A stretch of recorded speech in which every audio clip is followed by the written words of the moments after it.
Assalamualaikum warahmatullahi wabarakatuh, students, and welcome to Muzayyan Montessori and School online classes. Now take out your social studies book and open page number 18. हमने last time जो है यहाँ तक reading की थी इसकी. आज हम जो है इससे आगे रीडिंग करेंगे इसकी. Saudi Arabia is a country that lies almost entirely within a desert. Saudi Arabia जो है दुनिया की एक ऐसी कंट्री है जिसमें तकरीबन सारे की सारी जो है ना वो डेजर्ट है. ठीक है. Today it is one of the most developed countries in the middle east. This has been possible because in Saudi Arabia, as in many other deserts, have been possible because as in many other desert countries, there are vast amount of oil. Oil is a source of energy for industry, transport, and power. Everyone needs oil. Saudi Arabia sells its oil all over the world, and with the money it gets, it is able to improve the life of its people. अब हम यहाँ पे देखते हैं कि Saudi अरब जो है वो इतना डेवलप कंट्री क्यों है डेजर्ट होने के बावजूद, क्योंकि वहाँ पे जो है मिनरल ऑयल पाया जाता है और सऊदी अरब क्या करता है, इस मिनरल ऑयल को बेचता है सारी कंट्रीज़ को. ठीक है. और उसकी वजह से क्या होता है, उसके पास पैसे आ जाते हैं. ठीक है. In some part of the country there is cultivation where the land is fertile. Saudi Arab में जहाँ जो है लैंड थोड़ी सी अच्छी है, जहाँ पे काश्तकारी हो सकती है, वहाँ काश्तकारी भी होती है.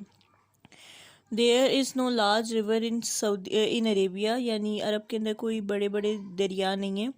बट ओनली सीजनल स्ट्रीम्स, कुछ जो हैं वो कभी कभी जो है वो स्ट्रीम्स निकल आते हैं. Water from underground sources is pumped up and distributed. अब कोई अगर ज़मीन के नीचे पानी हो तो इसको ये लोग निकाल के इस्तेमाल करते हैं. In other places salty sea water is desalinated to make fresh water to be use by the people. Waste water is also recycled and use for sanitation and irrigation. अब यहाँ पे वो बता रहे हैं कि जो वेस्ट वाटर होता है ना, यानी जो पानी हम नालों वगैरह में बहा देते हैं, वो भी साफ़ करके यूज़ किया जाता है. और जो समंदर का पानी होता है ना, उसको भी डिसैलिनेटेड करके, यानी उसका जो है वो नमक हटा के ना, नमक ख़त्म करके यूज़ किया जाता है सऊदी अरब में. नेक्स्ट देखते हैं. Working in the desert is uncomfortable. Desert में काम करना जो है वो इतना आसान नहीं होता. इट इज़ वेरी हॉट, बहुत गर्मी होती है वहाँ पे. Food and other goods have to be brought from distance places. खाने की जो चीज़ें होती हैं बहुत दूर से लाई जाती हैं. There are few trees that provide shades. बहुत कम दरख्त होते हैं जो शेड प्रोवाइड करते हैं, जो साया देते हैं. There is little entertainment. बहुत कम जो होती है एंटरटेनमेंट के ज़राए होते हैं. Travelling from one place to another is mainly by roads and not always easy. और ज़ाहिर सी बात है ज़्यादा से ज़्यादा जो है वो रोड से ही जाया जा सकता है. Between the cities how ever, cities के बीच बीच में जो जाना है ना, वो तो रोड से ही ट्रैवल करते हैं. मगर वैसे सऊदी अरब तो एयरलाइंस वगैरह भी चलती हैं, जाहिर सी बात है. How ever one can also travel by air. आप बाय एयर भी जो है वो जा सकते हैं सऊदी अरब में. In Saudi Arabia, the oil companies have set up well-equipped and comfortable housing colonies with modern facilities for their workers. अब जो ऑयल कंपनीज हैं उन्होंने अपने एम्प्लॉयज़ के लिए बहुत जो हैं वो सुकून दे और फैसिलिटेशंस के साथ जो है वो घर बनाए हुए हैं, ताकि जो है ना एम्प्लॉयज़ के लिए काम करना आसान हो. Today, some desert countries such as Saudi Arabia are very rich. Small villages have grown into large cities. Many modern air-conditioned hotels, hospitals, schools, offices and factories have been built in these cities. अच्छा, अब scene ऐसा हो गया कि हमारे यहाँ तो गर्मी में बहुत गर्मी होती है ना, क्योंकि घरों में बहुत कम घरों में एसी या कूलर होते हैं. ठीक है. सऊदी अरब में ऐसा नहीं होता. वहाँ पे बहुत आसान हो गई है लाइफ. क्यों? क्योंकि सऊदी अरब जो है एक रिच कंट्री हो गया है मिनरल ऑयल की वजह से. ठीक है. उसकी वजह से क्या हो गया, बहुत जो है ज़िंदगी आसान हो गई है लोगों की जो है वो सेंट्रलाइज एसिंग वाले घर, कूलिंग वाले घर होते हैं. और इसी तरह घर वगैरह, होटल, हॉस्पिटल, स्कूल्स, ऑफिस, ये सारी चीज़ें बहुत जो है ना वो अब फैसिलिटेशन के साथ होती हैं सऊदी अरब में. अब हम देखते हैं फॉरेस्ट में लाइफ कैसी होती है. ठीक है. Forest. At one time many part of the earth were covered by thick forest, but only a few forests remain today. The one from of the reasons is that world's population has multiplied many times over. More space is needed for home, farms, factories, and roads. On the map below, you can see the two main forest regions of the world. अब बच्चों यहाँ पे हम देख लेते हैं, यहाँ पे जो है इक्वेटोरियल फॉरेस्ट है लाइट ग्रीन कलर में और डार्क कलर में टेम्परेट फॉरेस्ट है, ठीक है। अभी देखिए ये हमारे पास फॉरेस्ट यहाँ पे यहाँ पे यहाँ पे यहाँ पे यहाँ पे वो कह रहे हैं कि एक टाइम ऐसा था जब पूरी की पूरी दुनिया जो थी वो फॉरेस्ट से ढकी हुई थी, ठीक है। आज जो है बहुत कम फॉरेस्ट रह गए हैं दुनिया में, और उसकी रीज़न क्या है? उसकी रीज़न ये है कि जैसे जैसे इंसान की पॉपुलेशन बढ़ती गई, ठीक है, वैसे वैसे उसको जो है रहने के लिए जगह चाहिए, फैक्ट्रीज़ लगाने हैं, उनको फॉर्म वगैरह चाहिए, तो फॉर्म्स लगाने के लिए भी जो है वो उनको जगह चाहिए। तो इसलिए क्या हुआ कि पॉपुलेशन बढ़ने के साथ साथ फॉरेस्ट की कटाई होना शुरू हो गई। You will notice the equatorial forests are close to the equator, spreading north to south of it to the tropics, while most of the temperate forests lie between the Tropic of Cancer and Arctic Circle in the northern hemisphere. अब आप बच्चों ये देख सकते हैं कि जो equatorial वो है ना फॉरेस्ट, वो इक्वाटर के करीब करीब है, ठीक है। ये इक्वाटर है आपका और इसके करीब करीब है। बाकी जो है वो या तो आर्टिक सर्कल के अंदर है या ट्रॉपिक ऑफ कैंसर के अंदर है, ठीक है। ये बात समझ आ गई आपको? अब नेक्स्ट पेज पे चलते हैं। नेक्स्ट पेज में कह रहे हैं इक्वाटोरियल फॉरेस्ट। इक्वाटोरियल फॉरेस्ट कौन से? Equatorial forest also knows a tropical rain forest and are found in South American countries like Ecuador, Colombia and Brazil. In the African countries of Libya, the Ivory Coast, Ghana, Togo, Benin, Nigeria, Cameroon, Equatorial Guinea and Congo, the Democratic Republic of Congo, and in the Southeast Asian countries of Indonesia, Myanmar and Malaysia. ये जो इन्होंने हमें countries के नाम बताए ये सारे क्या हैं? इनमें इक्वाटोरियल फॉरेस्ट पाए जाते हैं, ठीक है। अब वो कह रहे हैं these region are also called hot wetlands. ये जो है ये रीजन्स क्या कहलाते हैं? हॉट वेटलैंड, यानी गर्मी भी होती है यहाँ पे और मॉइस्चर भी होता है।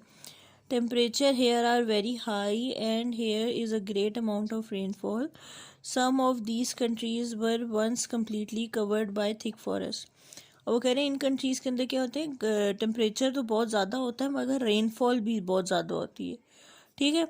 और इस वजह से क्या होता है कि इसमें कंट्रीज़ में क्या होते हैं? फॉरेस्ट होते हैं, ठीक है। अब वो यहाँ पे कह रहे हैं कि पहले एक ज़माना ऐसा था कि जब ये सारे कंट्रीज जो थे वो थिक फॉरेस्ट से भरे हुए थे, ठीक है। The equatorial region receive a lot of sunshine and is therefore very hot. When there is bright sunshine the earth heats up and so does the water. The water evaporates and forms cloud and then it rains. In equatorial rainforest, the average rainfall of the year is 200 to 250 centimeters. ठीक है बच्चों, वो बता रहे हैं कि कितनी ज़्यादा जो है यहाँ पे गर्मी पड़ती है और कितनी ज़्यादा बारिश भी होती है यहाँ पे, ठीक है। The Amazon rain forest in Brazil is still the world largest rain forest. These forests are very important as they are a source of oxygen for all living things and are known as the lungs of the earth. The heavy rainfalls and fertile soil make it possible for plant to grow quickly. There are some plants that grow 15 centimeter in a day. The forests are thick and lush. The tall trees forming a canopy high above the ground. All the smaller plants grow too because they are trying to reach the sunlight. The forests are so thick that when a tree dies or chopped down, it does not crash to the ground, it merely rests against the other trees close by. The equatorial forest are rich in medicinal plants. अच्छा बच्चों, हम यहाँ पे क्या बता रहे हैं कि सबसे बड़ा जो हमारे पास दुनिया में रेन फॉरेस्ट है वो है ब्राज़ील में, जिसका नाम है अमेज़न, ठीक है। एक ये बात होगी, फिर उसके बाद जो है वो हमें बात बता रहे हैं कि जो है ना यहाँ जो हमारे पास पौधे होते हैं ना, जो फॉरेस्ट होते हैं, ये बहुत बड़ी सोर्स होती है ऑक्सीजन की, ठीक है। और वो बता रहे हैं कि हमारे ये जो है ना रेन फॉरेस्ट ये इतने बड़े बड़े हैं ना कि इनके अंदर जो है ना इतने ज़्यादा ट्रीज़ उगे हुए हैं ना कि इतने ज़्यादा ट्रीज़ उगे हुए हैं कि जब कोई ट्री मर जाता है ना तो क्या होता है कि वो गिरता नहीं है, बल्कि अपने जो दूसरे दरख्त हैं ना उनके साथ ही खड़ा रह जाता है। ठीक है। और वो ये भी बता रहे हैं कि कुछ यहाँ पे क्योंकि ज़्यादा बारिश होती है और यहाँ के जो लैंड्स है वो बहुत ज़्यादा फर्टाइल है, इसलिए यहाँ पे जो है बहुत जल्दी जल्दी जो है वो उग जाते हैं दरख्त, ठीक है, और पौधे वगैरह। अब वो कह रहे हैं the great variety of trees are and thick underground provide animals with good homes. There are millions of small insects in the forest. In fact, there are so many different species that many have not been named. अब वो यहाँ पे कह रहे हैं क्योंकि dense है ये फॉरेस्ट, बहुत थिक फॉरेस्ट है, बहुत जो घना जंगल है यहाँ पे, इसलिए जो है ना यहाँ पे बहुत सारे जानवर वगैरह भी रहते हैं। ठीक है। Birds and large animals also love these forests. Some of the birds are very colorful. Some of the large animals include leopards, elephants, hippopotamuses, and wild buffaloes. There are also crocodiles and plenty of snakes. And of course, there is a variety of monkeys. अब ये तो सारे जानवर इन्होंने बताए हैं। यहाँ पे क्यों हैं? यहाँ पे इसलिए हैं क्योंकि यहाँ पे बहुत थिक फॉरेस्ट है और ऐसे फॉरेस्ट जो हैं वो बहुत से जानवरों को अच्छे लगते हैं क्योंकि वो सेफ़ होते हैं ना, वहाँ इंसान वगैरह नहीं आते, तो इसलिए क्या होता है कि उनके घर को कोई डिस्टर्ब नहीं कर सकता। The people of the equatorial forest are usually tribal. In the Central African rainforest, there are pygmies who are very short, dark people. In the South American and Asian forest, there are other tribes. All these are people are very good hunters. Because of dense vegetation, it is difficult to travel through these forests. The people who live there are also have great difficulty in clearing the land for cultivation sorry. अच्छा बच्चों, यहाँ पे बता रहे कुछ जो locals हैं वहाँ पे, ऐसी बात है, इंसान भी कुछ लोग रहते होंगे तो वो जंगली होंगे वहाँ पे। ठीक है। अब इन्होंने यहाँ पे बताया कि इन लोगों को भी जो है वो बहुत ज़्यादा मुश्किल होती है अपने लिए थोड़ी सी जगह साफ़ करने के लिए, ताकि वो वहाँ पे अपनी मर्ज़ी की कल्टीवेशन कर सके। ठीक है। और ऐसे जो लोग होते हैं जो जंगलात में रहते हैं वो बहुत अच्छे हंटर्स होते हैं। ठीक है, बहुत अच्छे शिकारी होते हैं। Temperate forest are quite different from equatorial forest. ये फॉरेस्ट जो है वो इक्वेटोरियल फॉरेस्ट से थोड़े डिफरेंट होते हैं। कैसे? They are found in North American countries of USA and Canada. अब जो नॉर्थ अमेरिकन कंट्रीज़ है ना यूएसए की, यानी यूनाइटेड स्टेट्स ऑफ अमेरिका की और कनाडा की, इनके अंदर जो है टेम्परेट फॉरेस्ट पाए जाते हैं। ठीक है। In a large part of Europe में भी पाए जाते हैं, और and in north and north east Asia, और नॉर्थ ईस्ट एशिया में पाए जाते हैं। ठीक है। These areas are quite cold and the forest here are either conifers और एल्पाइन। अब यहाँ के जो फॉरेस्ट हैं या तो उनमें कॉनिफर ट्रीज होते हैं या एल्पाइन ट्रीज होते हैं। ठीक है। In conifer forest, most of the trees are conifers. They are usually very tall and have narrow needle-like leaves and bear cone-shaped fruits. अच्छा, अब कॉनिफर्स ट्रीज देखे होंगे आप लोगों ने, जो लंबे लंबे ट्रीज होते हैं, मरी वगैरह में पाए जाते हैं। ठीक है। वैसे जो है टेम्परेट फॉरेस्ट में दरख्त होते हैं। The trees grow in hilly slopes. Their long roots keep them from falling over, and they also help to keep the soil from being washed away. अब ये जो होते हैं ये पहाड़ी इलाकों में पाए जाते हैं दरख्त। ठीक है। और इनकी जो जड़ें होती हैं बहुत ज़्यादा बड़ी बड़ी होती हैं, और ये जो जड़ें होती हैं इनको हेल्प करती हैं ताकि ये क्या हो, गिरे नहीं। ठीक है। और इनकी जो जड़ें होती हैं वो ज़मीन को भी हेल्प करती हैं ताकि वो जो है वो बहे ना, पानी ना बह जाए वहाँ से। ठीक है बच्चों, बात आप लोगों को समझ आ गई। अब यहाँ पे देखते हैं किस टाइप के ट्रीज़ पाए जाते हैं। Some of the trees found in this forest are फिर होते हैं, पाइन होते हैं, स्प्रूस होते हैं, सीप्रस है, जूनिपर है, यू है, रेडवुड है, चीडर है और लार्च है। ठीक है। In the higher slopes there are alpine forest. The trees in alpine forest do not grow very tall because of cold climate and vegetation is, next page पे आ जाते हैं, and vegetation is also not very rich. अच्छा बच्चों, इस जगह जो है vegetation ज़्यादा अच्छी नहीं होती, फल वगैरह नहीं पाए जा सकते। ठीक है। सिर्फ और सिर्फ ये कॉर्निफर्स वगैरह के ट्री पाए जाते हैं। ठीक है। Unlike the trees in the equatorial forest, the trees here do not grow so close together. It is easily to cut down. और फेल दीज ट्रीज। अच्छा, ये जो है ये ज़्यादा करीब करीब नहीं उगते, ये ज़्यादा दूर दूर होते हैं फॉरेस्ट, इनके जो फॉरेस्ट के जो ट्रीज़ हैं, ठीक है। और इससे इनको क्या फ़ायदा होता है, इससे इनको फ़ायदा होता है कि हम इन दरख्तों को काट सकते हैं, ठीक है। During winter it gets so cold in these areas that there is a thick snow on the ground and some of the rivers and lake freeze over.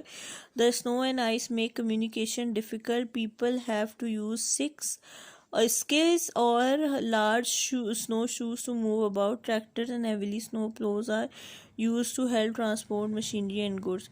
अच्छा, जब विंटर सीज़न आता है ना तो ऐसी बात है, दरिया और सारी चीज़ें वो हो जाती हैं, जम जाती हैं, और यहाँ पे बहुत ज़्यादा जो है वो स्नो वगैरह हो जाती है। तो ऐसी जगहों पे क्या होती हैं, ऐसे फॉरेस्ट के अंदर क्या होते हैं कि लोग जो है वो स्नो शूज़ या स्कीज जो है ना उन पे चलते होते हैं, ठीक है। There are many animals such as likes lynx bears, wolves, moose and deer in the temperate forest, and because of the cold most of them have thick coarse fur. अब ये जो एनिमल्स है ना, ये ठंडे इलाकों के पाए जाने वाले एनिमल्स, और ठंड की वजह से जो है ना अल्लाह पाक ने इनको जो है वो मोटे फर दिए होते हैं इनके जिस्म के ऊपर, ठीक है।